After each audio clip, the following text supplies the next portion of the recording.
दोस्तों, कहानी की शुरुआत होती है एक घने जंगल से, जहां जेफ अपने दो साथियों के साथ सांप पकड़ने जा रहा था, क्योंकि इन लोगों का काम सांप बेचकर पैसे कमाना ही था। ये इस जंगल में इसलिए आए थे क्योंकि यहाँ दुनिया का सबसे बड़ा और सबसे खतरनाक सांप क्रिम्सन एनाकोंडा रहता था, जो न सिर्फ बाकी जानवरों को अपना निवाला बनाता था, बल्कि वो अपने रिश्तेदार सांपों को भी निगलने से पीछे नहीं हटता था। और इसी खतरनाक सांप को पकड़ने का खतरा मोल लिया था जेफ ने। मंजिल पर पहुंचने के बाद बोट का मालिक तय कीमत से ज्यादा पैसे मांगता है, क्योंकि ये जगह काफी खतरनाक थी और उसकी जान को भी खतरा था। जेफ पैसे निकालकर उसे हाथ में देने की बजाय नीचे फेंक देता है और पैसे उठाते वक्त जेफ इसे चाकू से स्टेप कर मार डालता है और इसका गला काटकर नदी में इस तरह पानी में फेंकता है मानो मछलियों को खाना डाल रहा हो। जेफ अपने साथियों से कहता है, मुझे धोखेबाजों से सख्त नफरत है। अब जेफ की टीम जंगल में आगे बढ़ती है और इधर पानी में क्रिम्सन एनाकोंडा बोट के मालिक का सर निकल जाता है। ये जंगल काफी घना और डेंजर था।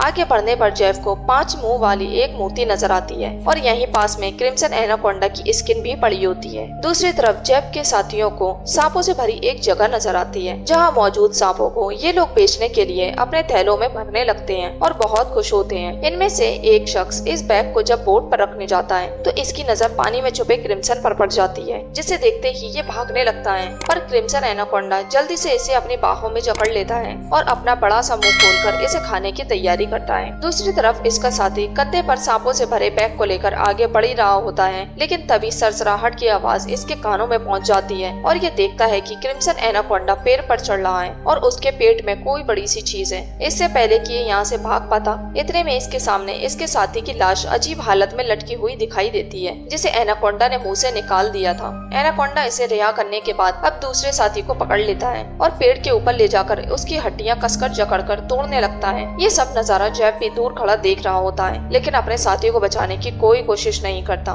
क्योंकि ये साथी को चारे की तरह इस्तेमाल कर रहा था ताकि एनाकोंडा इसको खाने में लगा रहे और जेफ एनाकोंडा को अपने जाल में फंसा ले और फिर इसे हाई प्राइस पर बेचकर अमीर इंसान बन जाए। एनाकोंडा को बेकाबू करने के लिए जेफ इसको शूट करने ही वाला था कि तभी जंगल के जानवर शोर मचाने लगते हैं और एनाकोंडा यहाँ से भाग निकलता है। इसके बाद सीन शिफ्ट होता है बेलियांग पर, जो सर्कस बंद होने के बाद सर्कस के मालिक से मिलता है और सर्कस में काम करने वाले सभी आर्टिस्ट को खरीद लेता है, क्योंकि ये थाईलैंड जाकर एक सर्कस शुरू करने वाला था। बेलियांग सभी आर्टिस्ट को लेकर समुद्र के रास्ते थाईलैंड ले जाने का फैसला करता है और सब लोग समुद्र किनारे आकर बोट में बैठ जाते हैं। बोट में बेलियांग के 2 कजिन भी थे। बोट का कैप्टन बोट को स्टार्ट कर थाईलैंड का सफर शुरू करता है और इस बीच अली नाम की लड़की बेलियांग के साथ फ्लर्ट करने लगती है, क्योंकि वो बेलियांग जैसे अमीर इंसान के साथ रहकर एक अच्छी जिंदगी पाना चाहती। बेलियांग चुपके से फोन पर किसी से बात करता है और यहाँ खुलासा होता है कि ये इन सबको थाईलैंड इसलिए ले जा रहा है ताकि इनके बॉडी पार्ट्स बेचकर पैसे कमा सके। जब ये लोग आगे बढ़ते हैं तो समुद्र का रास्ता लकड़ियों से बंद होता है। कैप्टन कहता है कि यहाँ से आगे जाना नामुमकिन है, इसलिए हमें दूसरे रास्ते से जाना होगा, पर उससे थोड़े दिन लग जाएंगे। लेकिन बेलियांग साफ इनकार कर देता है और कहता है कि मैं सर्कस का कॉन्ट्रैक्ट ले चुका हूँ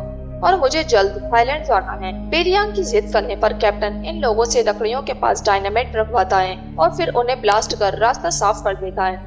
रास्ता खुलने के साथ साथ इनके लिए मुसीबत का दरवाजा भी खुल जाता है, क्योंकि लकड़ियों के पास रखे बक्से में बहुत सारे सांप मौजूद थे, जिसके फटते ही सारे सांप इनकी बोट पर आ जाते हैं और इनकी तादाद बहुत ज्यादा होती है। इतने सारे सांपों से बचने के लिए ये लोग अलग अलग जगह जाकर छुपते हैं। लैंड वाटर पाइप की मदद से सांपों को खुद से दूर समुद्र में बहा देती है, जबकि बेलियांग को बहुत सारे सांप घेर लेते हैं और ये हड़बड़ाहट में बोट से नीचे गिर जाता है और जल्दी से किनारे पर जाने की कोशिश करता है। पर यहाँ भी एक सांप इसका पीछा करते हुए आ जाता है। सांप इस पर अटैक करने ही वाला था कि तभी जेफ यहाँ आकर इस सांप को पैर से कुचलकर मार देता है और बेलियांग की जान बच जाती है। बेलियांग जेफ से काफी खुश होता है और उसे अपनी बोट पर ले जाता है। जेफ खुद को इंट्रोड्यूस करते हुए झूठ बोलता है और कहता है, मैं एक वाइल्ड एक्सप्लोरर और 2 दिन से इस जंगल में मौजूद। इसी बीच बेलियांग का एक साथी कान पर हाथ रखकर जोर जोर से चिल्लाने लगता है। जेफ इसके पास जाकर कान को चेक करता है और फिर एक उंगली पर कट लगाकर उंगली कान के अंदर डालता है और एक सांप का बच्चा खून की स्मेल सूंघकर कान से बाहर आ जाता है, जिसे जेफ पानी में फेंक देता है और सांप के काटने के बाद भी इसे कुछ नहीं होता। यही बात लैन को काफी अजीब लगती है और वो समझ जाती है कि जेफ वाइल्ड एक्सप्लोरर नहीं है। यही बात वो बेलियांग को भी बताती है और बोट से जेफ को उतारने को कहती है, पर बेलियांग लैन की बात को सीरियसली नहीं लेता, क्योंकि जेफ ने उसकी जान बचाई थी और बेलियांग के लिए वो एक अच्छा इंसान था। रात में जेफ बोट के कैप्टन के पास जाकर उसे एक लोकेशन दिखाते हुए वहाँ चलने को कहता है और इस काम के बदले उसे मोटी रकम देने का भी वादा करता है, पर कैप्टन यहाँ जाने से साफ इनकार कर देता है क्योंकि ये जानता था कि वहाँ एनाकोंडास रहते हैं। कुछ देर बाद जब कैप्टन फिशिंग कर रहा होता है तो अचानक से मछली पकड़ने वाले कांटे में कुछ फंस जाता है, जिसे कैप्टन बाहर निकालने की कोशिश कर ही रहा होता है कि इतने में जेफ पीछे से आकर कैप्टन को धक्का दे देता है और कैप्टन पानी में गिर जाता है। उसके कपड़े फिशिंग रॉड में फंस जाते हैं, जिस वजह से वो ऊपर नहीं आ पाता और पानी में दम घुटने की वजह से उसकी सांसें थम जाती हैं। जेफ कैप्टन की बॉडी को फिशिंग रॉड में फंसा देता है ताकि एनाकोंडा जब इसे खाने के लिए आए तो जेफ एनाकोंडा को अपने जाल में फंसा दे। लैन सुबह उठती है तो उसे कैप्टन कहीं नजर नहीं आता, इसलिए ये चारों तरफ उसे तलाशने लगती है। लेकिन जब कई देर बाद भी कैप्टन का कोई सुराग नहीं मिलता तो ये जेफ के पास जाती और उससे कैप्टन के बारे में पूछने लगती है। लेकिन जेफ काफी रिलैक्स वे में कहता है ये जंगल है, यहाँ कोई भी गायब हो सकता है। इतने में यहाँ अली और बेलियांग भी आ जाते हैं। अचानक से पानी में हलचल होने लगती है, जंगल के सभी पक्षी भागने लगते हैं। ये देख जेफ कहता है कोई बड़ी मुसीबत दस्तक देने वाली है। इतना कहते ही एनाकोंडा पानी में कैप्टन की बॉडी को खाने आ जाता है और जेफ फिशिंग रॉड को पूरा दम लगाकर ऊपर खींचने लगता है और इसके प्लान के मुताबिक एनाकोंडा फिशिंग रॉड में फंस जाता है और झटपटाते हुए पानी के ऊपर आ जाता है। एनाकोंडा को देख सभी लोगों के होश हो जाते हैं और ये जेफ को रोकने की कोशिश करते हैं, उसे समझाते हैं कि इसे छोड़ दो, पर जेफ एनाकोंडा को पकड़ना चाहता था, इसलिए वो इनकी एक नहीं सुनता। एनाकोंडा गुस्से में फिशिंग रॉड को अपनी तरफ खींचने लगता है, जिस वजह से जेफ पानी में गिर पड़ता है। एनाकोंडा अपना बदला लेने के लिए इस पर वार करता है, पर चालाक जेफ किसी तरह बचकर बोट पर वापस आ जाता है और एनाकोंडा पर पानी में ही एक नुकीले हथियार से अटैक कर देता है। ये देख एनाकोंडा का दिमाग भी घूम जाता है और ये जेफ के साथ साथ पूरी बोट को अपने लपेटे में ले लेता है। जेफ भी इसकी पकड़ से छूट नहीं पाता और एनाकोंडा इसे पानी में ले जाता है और माहौल में एकदम सन्नाटा छा जाता है। सबको लगता है जेफ एनाकोंडा का निवाला बन गया है, पर जेफ सबकी सोच को गलत साबित कर जिंदा बाहर आ जाता है। इसी बीच एनाकोंडा बोट की छत पर आकर अपने मुंह से कैप्टन की बॉडी बाहर फेंकता है, जो काफी अजीब हो गई थी। एनाकोंडा इन सबका भी यही हाल करने वाला था, लेकिन जैसे ही ये इन पर अटैक करता है सब लोग बोट के अंदर जाकर छुप जाते हैं। पर एनाकोंडा एक आध को शिकार बनाए बिना यहाँ से जाने वाला नहीं था और तभी इसके निशाने पर आता है बेलियांग का एक कजिन, जो एनाकोंडा के मुंह में एंटर करने ही वाला था कि तभी जेफ एनाकोंडा का ध्यान भटका देता है और फिर एनाकोंडा बोट की छत से रेंगता हुआ स्टाफ मेंबर और एक बच्चे के पास आता है और इन पर हमला करने की तैयारी कर ही रहा होता है कि ये दोनों मौका देखकर जल्दी से लैन के पास आ जाते हैं, इससे पहले कि ये लोग एनाकोंडा को अपने कब्जे में कर पाते। इतने में बोट में आग का धमाका हो जाता है, क्योंकि बोट में रखे सभी एक्सप्लोजिव्स इस भगदड़ में फट जाते हैं और केरोसिन ऑयल इस धमाके को और ज्यादा खौफनाक बना देता है। इस धमाके से पूरी बोट जलने लगती है और सब लोग पानी में कूदकर किनारे तक आते हैं और इस तरह अपनी जान बचाते हैं और एनाकोंडा का राम राम सत्य हो जाता है। बेलियांग काफी गुस्सा होता है क्योंकि इस एनाकोंडा और धमाके की वजह से उसकी बोट पूरी तरह से जल गई थी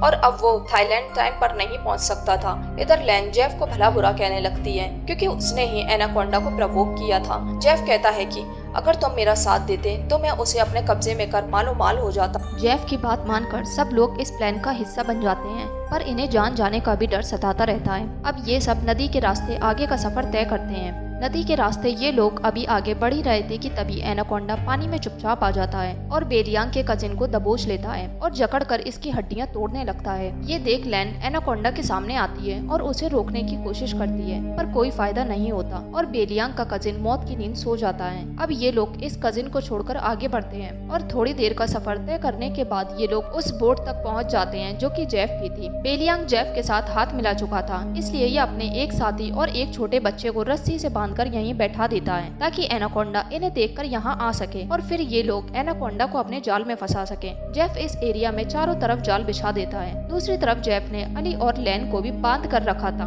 अली बहुत चालाक थी, वो जेफ से कहती है कि तुम जैसा कहोगे मैं वैसा ही करूंगी, बस मुझे आजाद कर दो। जेफ भी इस पर भरोसा कर इसकी रस्सियां खोल देता है, लेकिन मौका देखते ही इस पर बंदूक तान देती है। जब अली जेफ को शूट करती है तब इसे पता चलता है कि इसमें तो गोलियां है ही नहीं। अली की चालाकी देख जेफ इसको मारने ही वाला होता है कि तभी पीछे से लैन आकर इस पर अटैक कर देती है और दोनों लड़कियां जेफ पर टूट पड़ती हैं। इसी बहसबाजी में जेफ के हाथ से गोली चल जाती है, जिससे अली लहूलुहान हो जाती है। ये देख लैन जेफ के सर पर अटैक कर देती है और जेफ यहीं बेहोश हो जाता है। इधर हम बेलियांग को देखते हैं जो एनाकोंडा को पकड़ने की पूरी तैयारी में जुटा हुआ था। इतने में एक एनाकोंडा रेंगता हुआ छोटे बच्चे और एक शख्स के पास आ जाता है। लेकिन दूसरी तरफ बेलियांग के ऊपर भी एक एनाकोंडा था जो बेलियांग को अपने मुंह में जकड़कर ऊपर उठा लेता है और बस ऐसा करते ही बेलियांग रस्सी को छोड़ देता है और ये जो जाल होता है वह बच्चे और इस शख्स के ऊपर गिर जाता है और ये दोनों एनाकोंडा से बच निकलते हैं और फिर एनाकोंडा यहाँ से रवाना हो जाता है। दोनों लड़कियाँ जल्दी से इन दोनों को रस्सी से आजाद करने के लिए यहाँ आ जाती हैं, पर इतने में यहाँ जेफ भी आ जाता है। इससे पहले कि ये कुछ कर पाता यहाँ एनाकोंडा आ जाता है और जेफ की गर्दन पर अटैक कर उसे अपने मुंह में दबाकर यहाँ से निकल जाता है। गोली लगने की वजह से अली की हालत खराब होती जाती है और दर्द में तड़पते हुए ये यहीं अपनी जान दे देती है। अब सिर्फ 3 लोग ही बचते हैं। ये तीनों जल्दी से बोट में बैठकर यहाँ से निकलने की कोशिश करते हैं, लेकिन तभी जेफ यहाँ आकर इस आदमी को बेहोशी का इंजेक्शन दे देता है और फिर इन तीनों को रस्सी से बांध देता है, क्योंकि अब भी ये क्रिम्सन एनाकोंडा की तलाश में था। जेफ ने एनाकोंडा को फंसाने के लिए यहाँ मोटे मोटे तारों को इंस्टॉल कर दिया था। एक एक कर कई सारे एनाकोंडा अपने बिल से बाहर आ जाते हैं और आदमी और बच्चे को घेर लेते हैं। इससे पहले कि ये इन दोनों को अपना निवाला बना पाते, इतने में यहाँ क्रिम्सन एनाकोंडा आ जाता है जो इन सबसे बहुत ज्यादा ताकतवर और बड़ा था। ये इन तीनों इंसानों की तरफ बढ़ ही रहा होता है कि तभी जेफ इसे अपने जाल में फंसा लेता है और क्रिम्सन एनाकोंडा बाहर निकलने के लिए झटपटाने लगता है और किसी तरह जाल से बाहर निकल आता है। जेफ इसे पूरी ताकत लगाकर पकड़ने की कोशिश करता है, पर ये इसे ज्यादा समय तक कंट्रोल नहीं कर पाता और क्रिम्सन एनाकोंडा इसे अपना शिकार बना लेता है। इधर इन तीनों की हवा टाइट हो गई थी, क्योंकि इन्होंने आज से पहले इतना बड़ा एनाकोंडा नहीं देखा था। ये लोग किसी तरह अपनी जान बचाने की कोशिश करते हैं और छोटा बच्चा दांतों से रस्सी काटकर खुद को आजाद कर लेता है और साथ ही इन दोनों को भी आजाद कर देता है और फिर ये तीनों यहाँ से भाग निकलते हैं। क्रिम्सन एनाकोंडा इन तीनों को इतनी आसानी से यहाँ से जाने देने वाला नहीं था, इसलिए ये इन्हें ढूंढने लगता है। ये तीनों क्रिम्सन एनाकोंडा के सामने आ जाते हैं और क्रिम्सन एनाकोंडा इन पर झपटने वाला ही होता है कि तभी जेफ के लगाए गए तारों से उसका मुंह कट जाता है और ये यहीं मारा जाता है और फिर लास्ट में ये तीनों बोट से यहाँ से रवाना हो जाते हैं और मूवी यहीं खत्म हो जाती है।